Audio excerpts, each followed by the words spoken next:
If you're doing Slimming World and thinking of switching to calorie counting for weight loss, watch on and I'll not only explain if calorie counting is better than Slimming World for weight loss, but I'll help you decide whether calorie counting will work personally for you. Over the next few minutes, I'm going to answer the following 3 questions. Number 1, how does calorie counting work? Number 2, what are the benefits of calorie counting? And number 3, what are the drawbacks of calorie counting? And then as a bonus, I'm going to suggest, is there an even better solution to weight loss than calorie counting that you can do instead? Hi, my name is Harry, and this channel is all about losing weight permanently and learning how to be happy.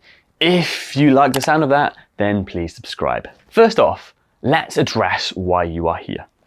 You're stuck with Slimming World, you can't stick to it, or it's just not working for you. These are some comments from members. I've tried Slimming World 4 times and I just can't stick to it. And I can't deal with the guilt of sins, so when I fell off the wagon, I struggle to get back on. I remember a while ago leaving a comment here where I defended the Slimming World plan with passion. I've learned so many things since then and my mind has changed. I know now that eating as much as you want and whenever you want simply isn't right. I've done Slimming World and came runner-up in the national final of 2018. I went down to 7 stone 2 pounds at my lowest. Since then, I've put 6 stone back on. I just want to point out that I'm not here today to discuss whether Slimming World is good or bad. I'm only here to help you decide where to go next and if calorie counting is the right way for you to lose weight for good. So question number 1, how does calorie counting work? Before I answer this, you need to know how weight loss works. Imagine this glass like your body's fuel tank. So when full, this is the amount of calories you need per day to function, so to neither gain weight or to lose weight. Now, what happens when you eat more calories than your body needs? This fuel tank overflows and it has to be stored somewhere. So it's stored as body fat and you gain weight. Now, in a different scenario, if you don't eat enough per day and this fuel tank is not full, you need to get the energy from somewhere. So what happens is you take it from body fat to fill it up instead. And what happens is you then lose weight. Now let's talk about exercise. So if you burn more energy in your day, you're going to need more energy to maintain your body weight. So that's represented by a bigger glass. So even if you're eating the same amount of food, we now create a gap like before. And what happens when you create a gap? You need to get the energy from somewhere, so your body takes it from its fat stores and you lose weight without even reducing your food.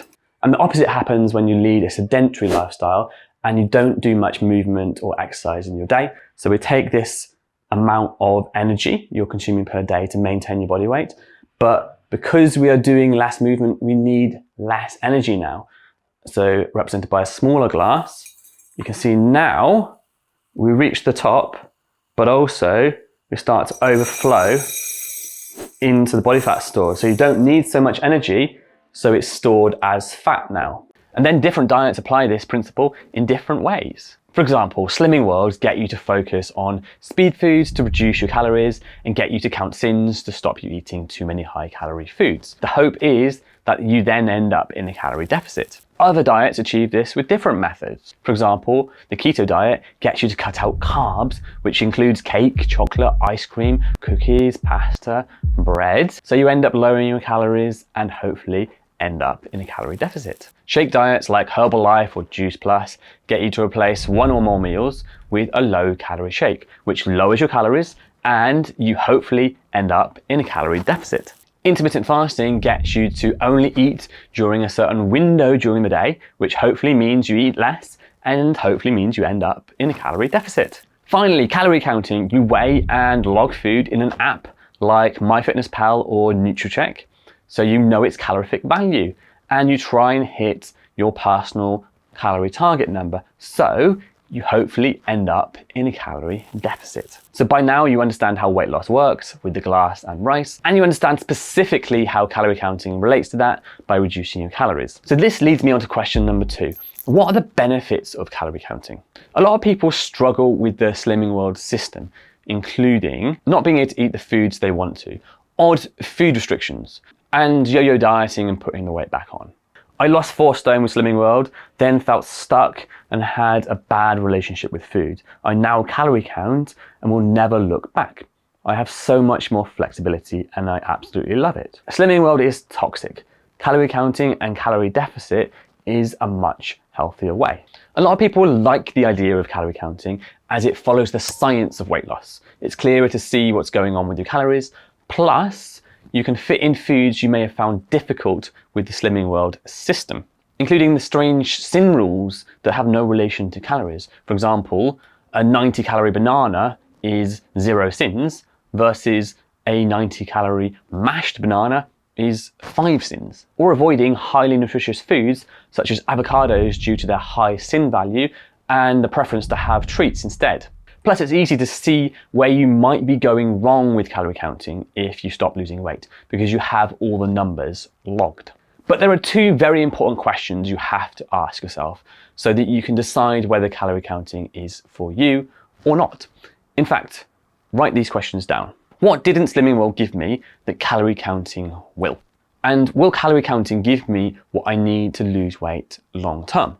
So keep these questions and your answers in mind for what's coming next. And that leads me on to question 3. What are the drawbacks of calorie counting? So calorie counting can seem like a magic solution for when Slimming World fails, but let me tell you, it does have some drawbacks. It can solve some of the problems of Slimming World, but it can also create a lot more that you're not yet aware of. These are some of the comments from ladies that have switched from Slimming World to calorie counting. I tried calorie counting, but I hated weighing everything and found it easy to eat crap within my calories. The only thing I don't like about calorie counting is having to weigh almost everything and eating lots of processed and high calorie foods. Calorie counting just does not work for me. I end up eating far too much bread and crisps, etc. I ended up using my calories for unhealthy food and snacks. Some big problems of calorie counting for me are having to count and weigh everything and the background stress that builds up from this. Eating the same foods every day just to get around having to count and weigh. So it becomes boring. Filling your calories with the wrong foods like treats and junk food. Disordered behaviors like saving up calories for a binge at night. I used to do this a lot. Losing connection with your hunger signals because you're eating to the numbers and not how you feel. When you don't know how many calories are in the food, for example, eating out, it's easy not to count and then just have the whole day off the diet. Plus, there are also many studies showing that calorie counting can cause eating disorders. So yes, calorie counting might be a positive step away from Slimming World and solve some of its problems, but it can create new problems for you that you did not expect. Remember these questions again. What didn't Slimming World give me that calorie counting will? And will calorie counting give me what I need to lose weight long term? Have your answers changed at all now? Take a second to consider. So you want your diet to be as easy to follow as possible, as effective as possible, and to be permanent, right? So now the bonus question. Is there an even better solution to weight loss than calorie counting that you should do instead?